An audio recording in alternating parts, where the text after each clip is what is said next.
അനീഷ് അങ്ങനെ അനുമോളെ പ്രപ്പോസ് ചെയ്തിരിക്കുകയാണ് ഗായ്സ്. ആക്ച്വലി അനീഷിന് ഒരു ഇഷ്ടം അനുമോളോടുണ്ട്, ഒരു സോഫ്റ്റ് കോർണർ അനുമോളോടുണ്ടെന്നുള്ളത് ഈ വീക്കിൽ ഭയങ്കര വിസിബിളായിരുന്നു.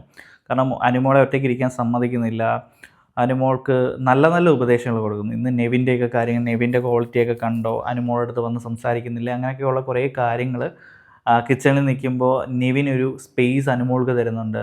അപ്പോൾ ആ ഒരു അത് നെവിൻ്റെ ക്വാളിറ്റിയാണ് എന്നൊക്കെ പറഞ്ഞിട്ട് അനുമോൾക്കും അത് ഉണ്ടാവണമെന്ന് ഇൻഡയറക്റ്റായിട്ട് പറഞ്ഞു കൊടുക്കുന്നുണ്ട് അനീഷ്. അപ്പോൾ ഇതെല്ലാം ഞാൻ ആദ്യം വിചാരിച്ചു ഇത് അനീഷിൻ്റെ ഗെയിം പ്ലാൻ ആയിരിക്കാം.